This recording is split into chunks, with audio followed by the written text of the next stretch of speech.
All right. First thing is first. I will do, as soon as I show you this, then we'll do Flamingo Friday. I promise you. You can count on me.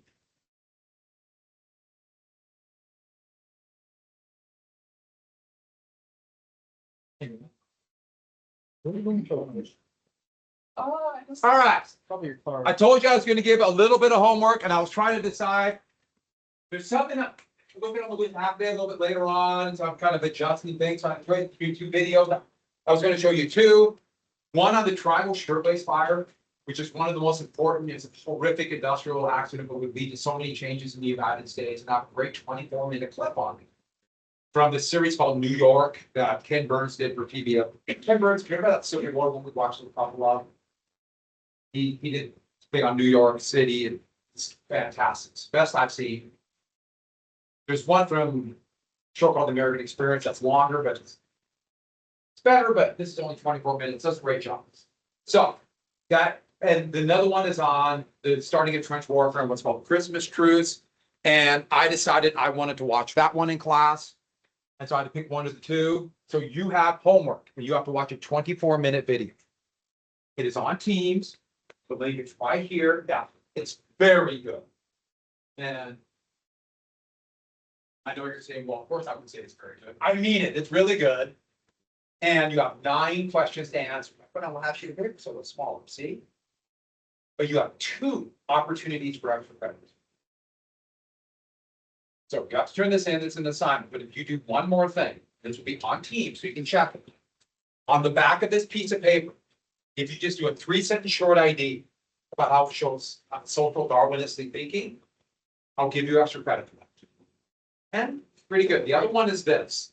Since I'm not giving my context, which will add to it without a doubt, in fact, I would say right there, your mind will be blown. On Monday, you come in for that 24 minutes, beginning of intervention. I will watch it here. And you watch it here with me, so you can look at additional context by that. 4 minutes.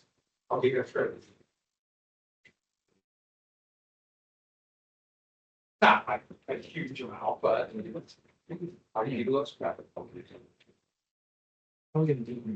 Sound good? Yeah.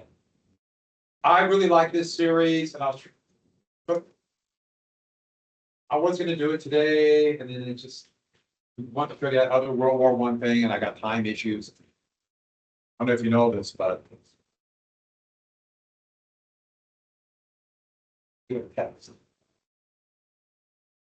Yes. So we got a massive every year. Do you have the AP exams today? That'd be quite a shock, wouldn't it? Waiting for that.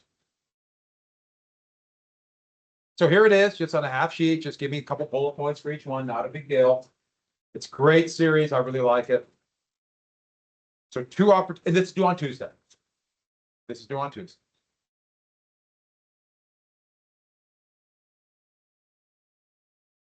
Any extras, let me know.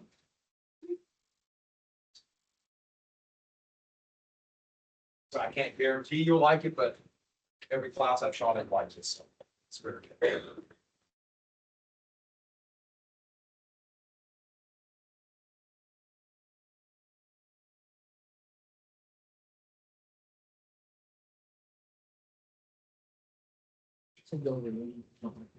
People that say that's what I was told.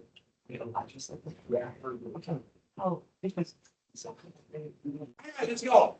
What are we finishing at? I can't remember. Can you remember? That was a long time ago. Oh, one more thing. Don't do it now, but you have the map due, right?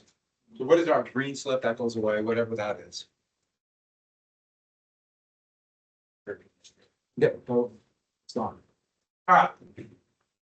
I've got a little World War I map, and you have to do that on your way out. You want to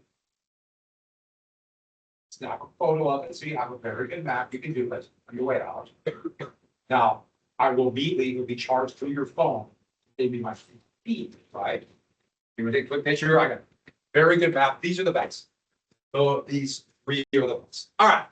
So First thing was, the first factor that led to World War I was what?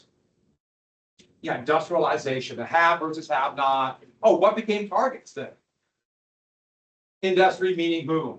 The people, yeah. Workers, etc. Factory transportation, but people. Number two, I mentioned monarchies. Who had the withered left arm and its insecurities would help lead to war? Kaiser Bill, yes. And what was wrong? What was the problem? What was the disease? I'm sorry about.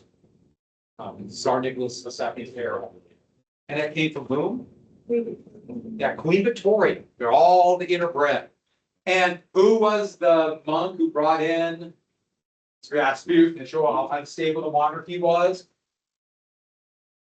We had imperialism, and the next one we had nationalism. What is the name of the group? The people live here, many people live here who wanted independence and wanted their national identity in their city. Yeah, the Slavs. And what country said they will expand their borders throughout all Slavic people under their power? Who was that? Yeah, Greater Serbia. That put it directly in contention with what country? Austria. And Germany was Austria's ally. Who was Serbia's protector? Russia. Okay, we have this right here. What was the proper noun for? Did we quit here? Yes. Yeah. Create common. We got create common identity. So here we get right here. And their idea was, okay, you might be a Bavarian, you might be from Westphalia, wherever Westphalia. Doesn't matter. We're all Germans and we're great. We led in philosophy, science, art, statesmanship, and especially for the Prussians, military. We had it all, and everyone is jealous of us. And they gave a proper noun for German superiority in civilization. They called it, I did not show you this, did I? Culture. And that became the proper noun for German racial superiority. And everybody is jealous of them. So they have enemies on all sides who want to knock them down. And think about this is really nationalism. So the idea is you are so great and everybody's jealous. And so that might bring Germans make them feel better and more pride in their new empire. But at the same time, if you tell everybody that they're out to get you, your enemies all over, then eventually you got to do something about these enemies, don't you? They're going to get you someday. I think you can see where this is going to lead. They're all out to get you. So this is Germania, this kind of fake, almost like Norse goddess. It's on the Rhine. Here's medals they would give out. And you can tell what year or what war it is because the German Empire would begin all wars, or they will the war with the year that started. So World War II, their medals would say what year? Anyone know? 1939. Yeah, 1939. Yeah, 39. So if Germans have the superiority, why are they superior?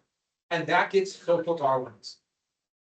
Remember that hierarchy of people, therefore hierarchy of races. And the Germans must be a superior race. Now this goes back to the 1700s, and it's talking about horsemen who came from four mountains. Horsemen who came from this region, and knowing about Roman history, these would be the Germanic North and the Vandals and the Ostrogoths. And they came from this area right here. And so they started to call themselves this different race after a name for those horsemen. What is the name? The German superior race that everybody is jealous of. And it's very social Darwinistic, and we must protect it. I heard people whisper it. Aryans. Yep. Preserve the Aryans. Did I mention this yesterday? I think I did right at the end of the class, didn't I? So preserve the Aryans. Preserve the Aryan race. Purely made up. Iran is actually the country of Aryans. And this is just, I mean, it's just stuff. They're just making stuff. But it fits in with social Darwinism when they said there's a hierarchy of races and we're the top, the Aryan race, and look how great we are, and everyone is jealous.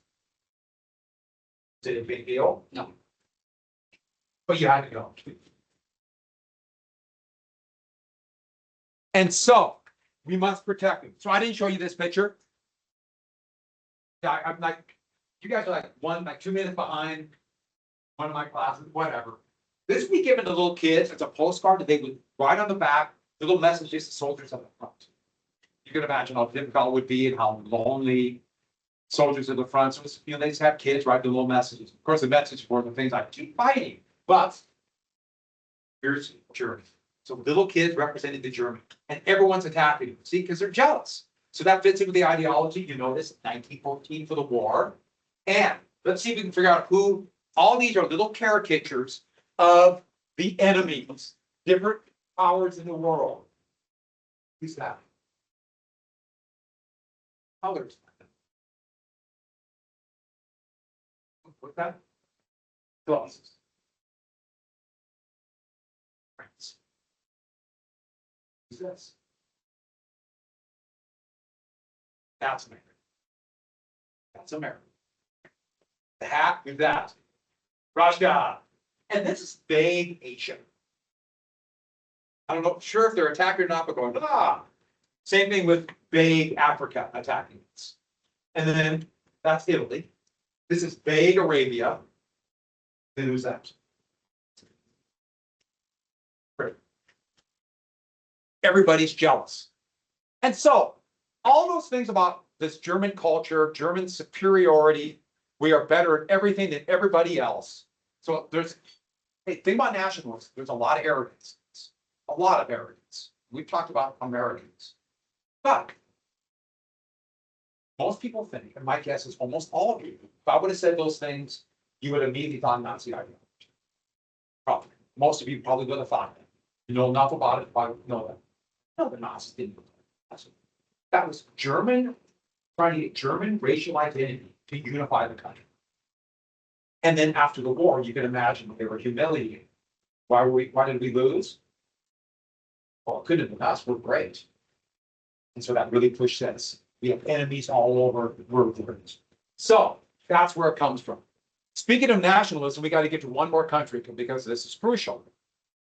France. France, always great armies, but in 1870, they lost the Prussian, which is going to become their king will become the Emperor of Germany. And they lost two big provinces right here. They just simply dubbed the lost provinces. Right here, Alsace-Lorraine. So basically, this area right here, which is part of France now, France won World War I. And the hard way would win World War II. Lost, then won. But France's goal became to take that back. And that became a major part of French nationalism. Regardless of what we do, we have to get those provinces back. We must reunify France. And this became a national symbol. Everything in our power must be to someday to take that back. But to take that back means going to war with Germany. So that became a source of French nationalism. We will take that back. Now, by 1900, Germany had, or France was 60% the population in Germany. 60%. And so they knew they have a demographic issue. So what the French are going to show, we can win with the courage of the great French army. Know that about French army, French soldiers, fantastic fighters, and every army in the world still to this day copies the French army. Great soldiers. Leadership, that's a different story. I'll give you an example of leadership. Everybody by about 1910 realized our bright colored uniforms about 100 years ago, you can't be wearing those. Modern weapons, they can hit you now at $500. You got to have a little bit of camouflage, dull colors. But this is a painting, but it's the color of the French army in 1914. Everybody else had dull colors. French. Red pants, navy blue jacket, red hat. They weren't going to hide behind some dull colors. They're going to charge with they call it the glint of steel, bayonets, and our bravery will overcome the new weapons. Anybody want to guess how that fared against machine guns? Like I said, brave soldiers, their leadership. And World War II, wow, But that would be our nationalism. So everybody must be focused on taking back the lost provinces. We go to other places, but I'm just giving you examples. And let's get the last one, alliances and militaries. Alliances and militaries. So going into the end of the 19th century, as countries became richer, populations grew, armies got bigger. Now there's no one great, overwhelming superpower in Europe, but there are 5 great powers. And all have certain advantages. 5 great powers, and my guess is you probably know what they are. Great Britain, France, Germany, Russia, and Austria. Russia was the last one to enter the Industrial Revolution. It is rapidly industrializing at that time, but the biggest country. Austria is the weakest of the great powers. Remember all the Slavic nationalities. It's the weakest. Germany might have the strongest army. Britain has by far the biggest fleet. France has a great army. Italy really wants to be a great power, but they just can't do it quite yet. They're too disunified. Italy only became a country in the 1860s. Okay. And next time, not so you know, scare me.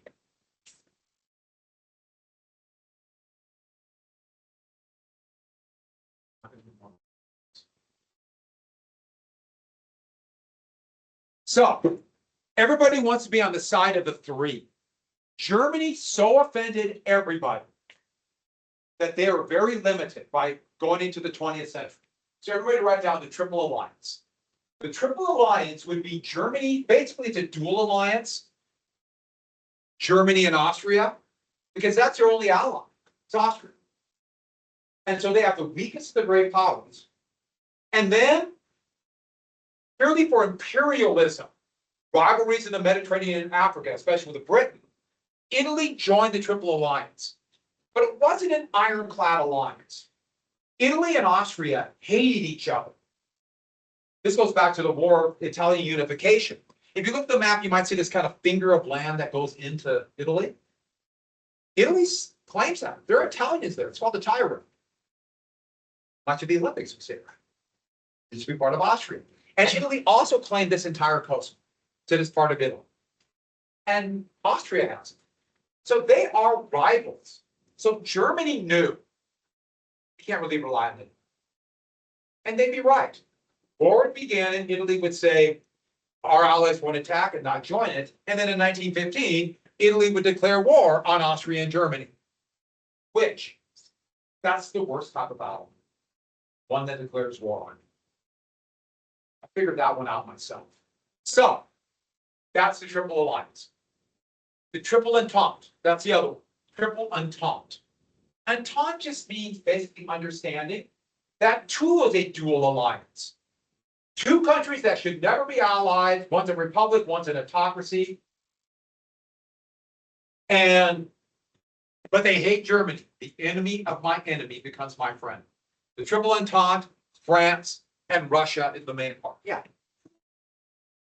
Huh?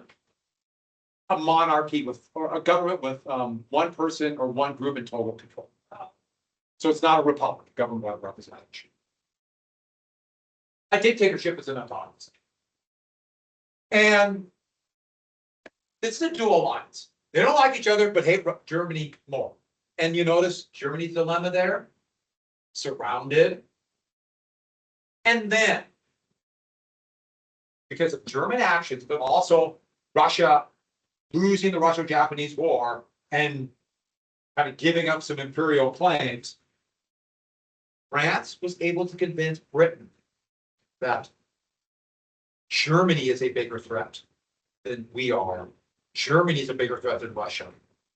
And so Britain got a defense understanding with France and Russia. It was never an alliance, but Britain just kind of made it clear we really don't want Germany to become the superpower. We would prefer this great power system. We don't want one dominant power. And Germany was already the most powerful, just not overwhelmingly powerful. It wasn't an ironclad alliance, which is just simply a document, a piece of paper. It was just Britain says, we don't really want Germany to do this. But their army began to talk to the French. So a big thing they did is the British decided if there's war, regardless, Britain will defend here. So France put their entire fleet here. That's a big deal. So, and then there's two more lines we have to get to. Do you remember what country guaranteed Serbia? What country saw themselves as the protector of Serbia? Russia. So just jot that down again, Russia and Serbia. And then there's one more alliance. In those heady days of 1830, Belgium became a country. Aren't you happy any day to get back to the Belgies? We like Belgium. Every once in a while they might break up into two countries. They talk about it. 1830. Now this was going to be kind of a buffer zone, you know, and it was going to be neutral. Every great power guaranteed their neutrality. This is what we have to get. No country meant it. This is for their own security reasons more than Britain. So Britain going into the 20th century saw themselves as the guarantor of Belgian neutrality. So you got that. Britain saw themselves as the protector. Now France didn't want anyone to attack them, but they just didn't see it that way. France thought, we have to go to war with Germany. We don't care. So everyone got that. Belgium, Britain. So that's the alliance system. And the point is, if everyone actually agrees to or everyone follows their agreements made in their alliances, there could be one war anywhere. Like, for example, Austria and Serbia. And all of Europe could be aflame. And they're all worldwide empires. That means all around the world like that. If everybody follows their alliances. So everyone's kind of on a hair trigger. And the big thing is with the Industrial Revolution, even though people might not be as healthy working in the cities, there's more weapons and more people than ever before. And an arms race began, building up weapons. And here's the deal. If you might go to war because of your alliance, you better be ready today. Because if everybody in Europe goes to war tomorrow and your army isn't ready, you're done. So you have to build up forces. Now, the United States had an advantage. The United States has no major enemies nearby. So the US had an army of 100,000 men. Tiny little army. But everyone across Europe needed a bigger army. And so they began to build up their weapons, except Britain. Britain didn't need a big army because they had a huge fleet and they're an island. How do you get to an island? They have the most powerful navy. Everybody else, they're neighbors. They begin to build up. So these are French soldiers and these are German soldiers. And how did they do it? They followed the old, remember I mentioned the term, the kingdom of Prussia, which became Germany. They followed their model of mass armies and conscription. And then the French Revolution, the French would do it. Everybody would do it in some way, but Germany would be the best at it. What do they call conscription in the United States? The draft. So every young man, you're in. In fact, conscription means this. The draft means this. You're given a choice as a young man. When you're called up, you're in the army or you're in jail. That's your choice. Right, what's going on in Ukraine and Russia? You're between 28 and 35. Ukraine, you're in.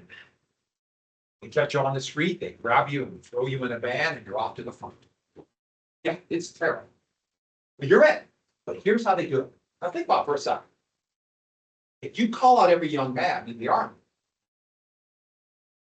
you don't have, it can't be factory workers. They can't be in the farms. So this is what Germany would do.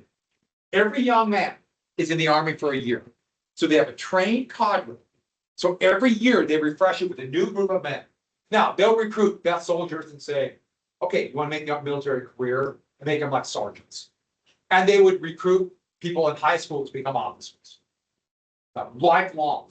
But everybody else 1 year. And then you go to a factory, or you might go to some other education, you might go to farm, whatever it might be. But here's the big thing. After that, you're in the reserves. So everybody write down reserves. And you'll be in the reserves until when? 40. So, which, as we all know, is still very young. So, Once a month, you have 2 days of drill. Every young man will do it, or go to jail. And then once a year, 2 weeks of hard training. And so if war begins, you can call up the reserves. And now you have a bigger army. And they would literally rate them A, B, and C, Germany. The A would be the, like mid-20s, B, late 20s, early 30s, etc. Everyone gets done. And so they could rate them for different positions. And so you call them out, and all of a sudden your army will quadruple in size overnight. And therefore you can prepare. If you're really well trained or really well prepared, you know that some soldiers you don't want to call up because we need men in the battles. They have important jobs we have to stay in. Because if you call up the reserves, who's going to work in the battles? Who's going to be in the farm? You take out half of the workers. And so this is a key issue that everybody would prepare for, mass armies. And then you combine that with the new technology. Now, machine guns were invented, planes. It's brand new, but the potential was seen as unlimited. They'll start seeing it by 1917. New ships, submarines, but the big one was heavy artillery. Using the new high explosives, artillery would become, it was incredibly important before, when it was still black powder, but with the new high explosives, artillery would become the most important one. 90% of the casualties in World War I, World War II, artillery. Heavy artillery. So we're talking these big, it was called a trench mortar, but it was a howitzer that would lob a shell. And these were 155 millimeter, 205 millimeter. They're gonna have the biggest 420 to 16 inches guns, massive weapons. And it's not just the high explosives, even though the explosives are big. The shells would be designed to break up into 1,000 pieces of metal that would rip people apart. Awful, horrific wounds. You know what they call that? Shrapnel. And it was actually named after a British colonel by the name of in the song, Harry Shrapnel. Yeah. There was somebody named Shrapnel. That's the most casualties. It's still the most casualties in the Ukraine-Russia war. And it was 90% in the beginning. It's still the biggest killer, but a new form of artillery has been invented that makes it so horrible.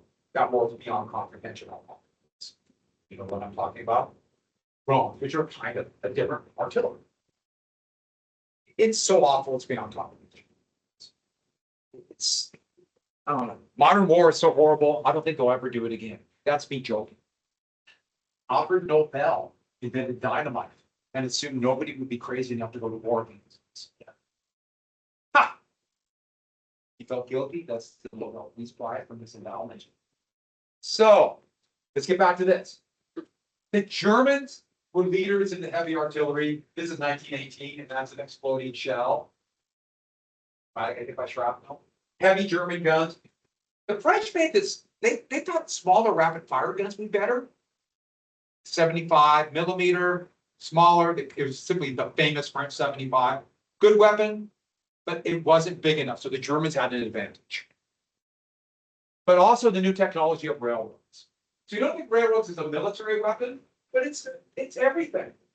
You can't have a mass army if you can't get supplies to them. Railroads got supply. So you could have 1 million man armies. Part of the reason you couldn't have big armies in the past was not just, okay, hungry to get the people, but how do you supply them? How do you feed them? Railroads would change everything. And so here, I like this one, British soldiers bringing shells to the front, and the quick movement of troops. Here's 1918, and troops going to the front. 1918, anybody want to guess what country those troops are from? They're Americans. Was it attendance? Okay.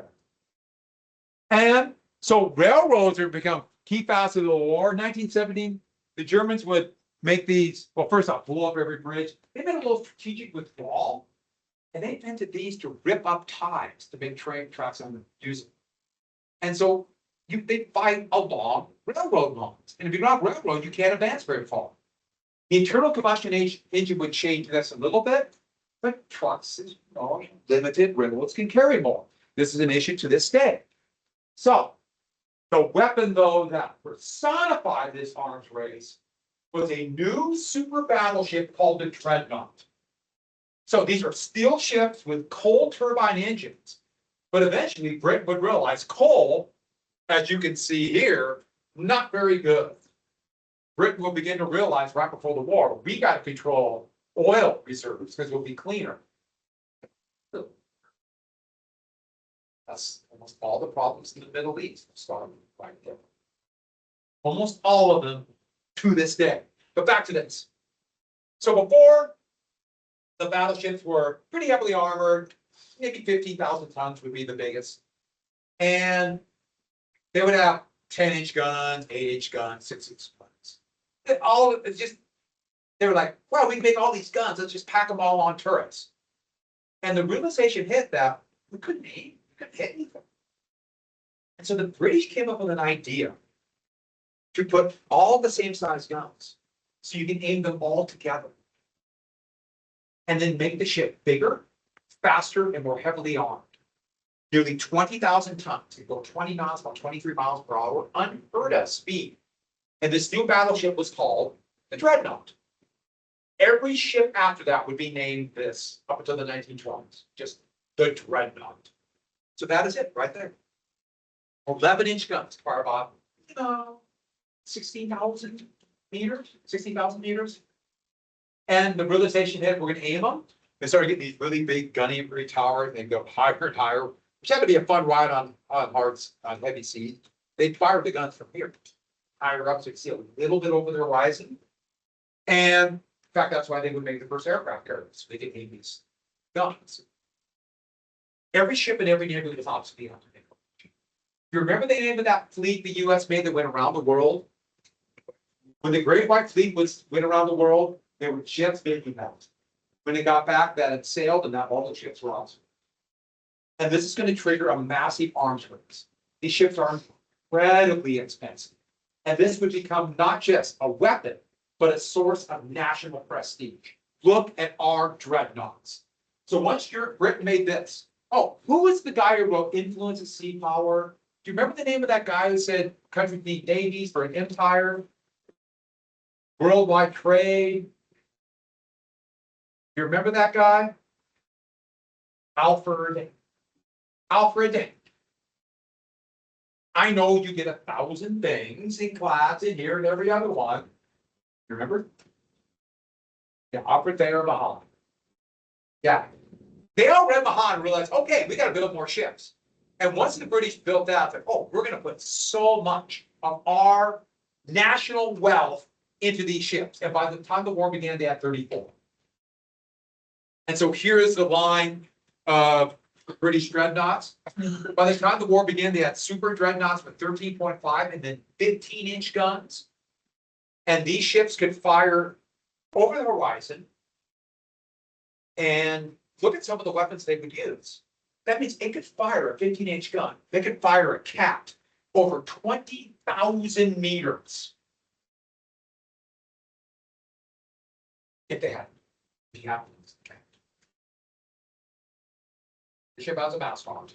They always would get into the guns because of the wall. They rarely fire the things. They have to. Anybody know whose dreadnought this is? That's the USS New York. So the United States started making dreadnoughts. France had to put every penny into their ground forces, so they couldn't build it. They had the industry, but they needed everything for that. Austria couldn't do it. Russia couldn't do it. What other country did it? Well, one was Japan. And yeah. The Kaiser was jealous of his aunt and then uncle's fleet. Oh, I like this picture from Puck. Them gambling all the dreadnoughts, all the great power, and there's Japan putting down theirs. I think that one's a pretty clever one. Yes. Oh my goodness, we didn't do. I totally forgot. Let me answer the questions. Yes.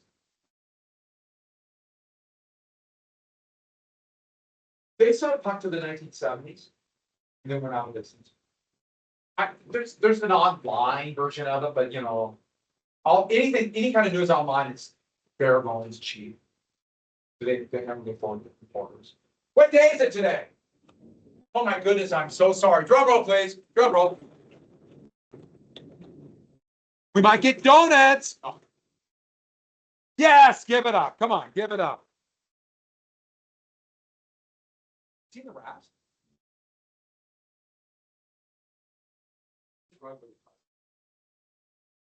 Beautiful. All right, sorry about that. All right. Germany. The Kaiser wanted to build his own ships. Now, Britain didn't have an army, tiny army. Britain or Germany had the most powerful army, but they had no way to get across the channel. As soon as Germany started to build a fleet, which we based right here at Bremerhaven, as soon as they started to build a fleet, Britain now felt threatened. And the thing about it was, is even though Germany would have slightly less than half the number of dreadnoughts, Britain has to defend their empire all over the world. They needed ships to defend Suez Canal. They needed ships to defend therefore the Mediterranean, South Africa, most importantly, India. And so their navy was spread all over. Germany could put their entire fleet here, and they could be shorter range, therefore more heavily armored. And so now Britain feels threatened, and who would they move closer to? Become closer allies with her. They hated France, but now Germany's a threat. So these really good German dreadnoughts would be one of the reasons for war. The irony of dreadnoughts is this. They spent all this money and national prestige on building these super battleships. All of this. One ship is so important, and they were afraid to use it. So they all said one big battle, and yet there was one big battle. They didn't have a big battle. They were afraid to use them. There's only going to be one major clash of dreadnoughts, an unbelievably complex battle called the Battle of Jutta, right here in 1916, and it was a draw. The Kaiser was unwilling to risk his ships because he loved them so much. Germany blew a golden opportunity. Germany didn't need their navy. If they would have right away tried to knock out the Royal Navy and won, they could have. Britain would have had to go. Germany would have won, and our entire history was different. And if Germany would have lost their fleet, it would have been bad. It's their army. It's one of the great what ifs in history. I mean, everything would be different. What language would we be speaking now? Bulgarian, right?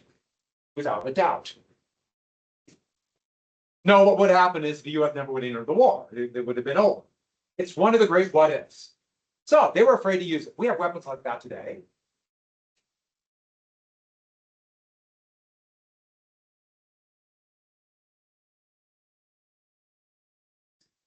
That was actually really fun. If we pointed there, then he saw me look at him, he took off sprinting up the stairs. I'm really great if someone sees it. Okay. It's like being on social media. Okay, so the United States has a plane called the V-2 stealth bomb. They're about $200 billion, $200 million a piece. We lose one, all that prestige will be gone. The US did use in what's called the 12-day war against Iran to knock out their nuclear facilities, which as we now know did not work at all. But the United States did not use those. The United States did not use those until they knew Iran didn't have any air defenses. Because if they're shot down, that would be such a catastrophe. You only have 19 minute bombs, and they can't remove them. And if you can see them on radar, they're shot down. And so we spent all this money for these planes we're afraid to use. So that's kind of happening right now. We see it with missiles and things like that. So, but war is coming. Poor bear. Don't you agree? And one thing, when you fight a bear, you always got to keep it right. Bears always lead with their left. Bears are left-handed. That's science. So, mobilization. So this is part of militarization, but now we're kind of moving a little bit past the thing. So now we have these mass armies. This is the size of the armies on the day that World War I supposedly began. August 4th, 1914. I'll explain why tomorrow, Monday. So the total size of the German army was 4.5 million men. Huge amount for a country of about 75 million. France was 60% of the population with 4 million men a year. That shows you everything you need about France. I mean, they were determined to fight this war. Of course, the poor soldiers with their red pants and red hats. Russia, they could have got more men, but they didn't have enough equipment. They didn't have enough rifles for this many men. That might be a problem down the road. That's all the men in the reserves. That is the standing army of the draftees, their standing army, and they call out the reserves. So the reserves are farmers, clerks, factory workers, teachers, whatever they might be, all kinds of jobs. And then the call comes out, war, we're mobilizing. And that is the term for mobilization, to call out the reserves, a little arrow to mobilization. But it's more than that. And nobody realized this, even though they all should have known what mobilization meant. So they call it the reserves. That means no longer they're going to go to the factory or farm. Everybody 40 years and younger, every man, this is 1914, in Germany and every other country except for Britain's different, they are mustered. And these are in big towns, little towns all over Germany. And they're called out. Now, here's the big thing about mobilization. If Germany mobilizes, what must every one of their potential enemies do immediately?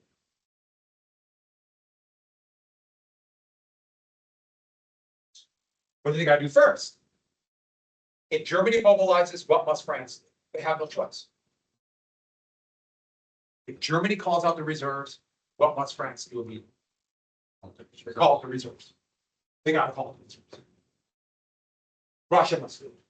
Austria has no choice. They got to call the reserves. And that means all the countries that are potential enemies, like Serbia or Belgium, call the reserves. They all got to call the reserves immediately.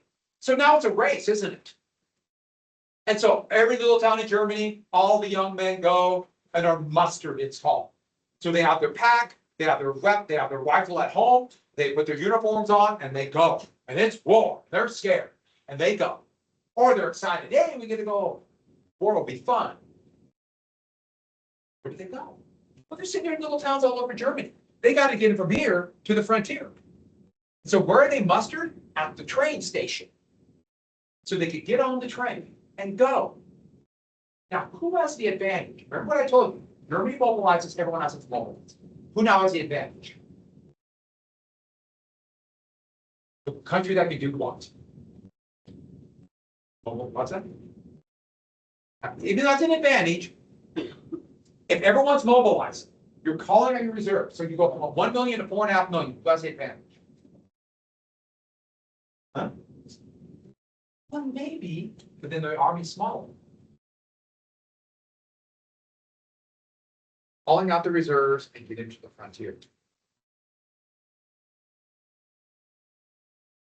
You do it first. If you can get your army there first, smaller might help, but if you can get your army there first, what can you do? Attack before your enemy is ready. Attack. You call out the reserves and attack. Is that on your watch, Maddie? And all reserves. So, what is every country going to work train on? Mobilizing fast leaders. Germany has the most extensive rail network in Europe. And their railroad was designed not like the United States, which was kind of pell-mell companies trying to make profit. This is to get men to the front. It's a very elaborate rail network. The smartest young men in German schools will be recruited to be officers in the German army, especially in math and statistics. They were recruited to be officers, not to lead men at the front, but so they can look at train takings to take it over, to get men from little towns in Germany to the French border like that. They would recruit, go into schools and recruit. You could be an officer on general staff. And so it's a race. Get there first. But here's the deal. And attack. Because if you don't attack, your enemy can attack. It has the ammunition. So here's something that the leaders of European countries did not understand. Globalization means war. And they didn't understand that. They created this system, but they never realized that once you push the trigger, you hit the go sign. You can't go back, because if you stop, your enemy might attack you. And so you got to attack. Now, this is terrifying here. Think about it in, let's say, I don't know, 50 years. When if you hesitate, your enemy might attack. And now we're talking nuclear weapons. It's the same thing. And by the way, we're on the same hair trigger right now. 100 ICBMs up there, intercontinental ballistic missiles, can all be fired off in less than 10 minutes. And they are literally on a hair trigger to go now. I mean, now. So, same hair trigger, but now we're talking destruction of the world. And I should add, we're the closest we've been to nuclear war, maybe ever, right now. So it's a study, the past, we're looking at what could happen now. We just ended our nuclear, Trump just ended the arms reduction treaty with Russia. That just happened 2 weeks ago. So we're already beginning the arms. Might not. We don't know what's going to happen, but that's why we're in a really dangerous time. We think things just last a little bit. It means war. So here's the deal. You notice Germany, 4.5 million men. Let's say they mobilize and split their army in half, put 2.25 million men in each spot. Make sense? You see the size of the armies facing them? Won't they be squashed? So Germany looks at this and like, we got enemies all over. We can't really count on Austria. We just need them to kind of hold up front. We better knock out our biggest enemy first. Which enemy would be the biggest threat to Germany? France or Russia? And remember, this is the key thing. It's not the size. It's who can mobilize first. Which one is more technologically advanced? Russia or France? By far, France. It's an incredibly modern state. So that became Germany's plan. We are going to mobilize and put 90% of our army and knock France out. And then put them all on trains, and 6 weeks later, go fight the Russians. That's their plan. So let me explain what way the world works for Germany by 1914. No matter what the cause of the war, if we go to war, we mobilize and attack whom? Doesn't know what the cause of the war is. We mobilize and attack France. Because France and Russia are allies. We can't go to war with Russia. France will hit us. I see no problem with that down the road.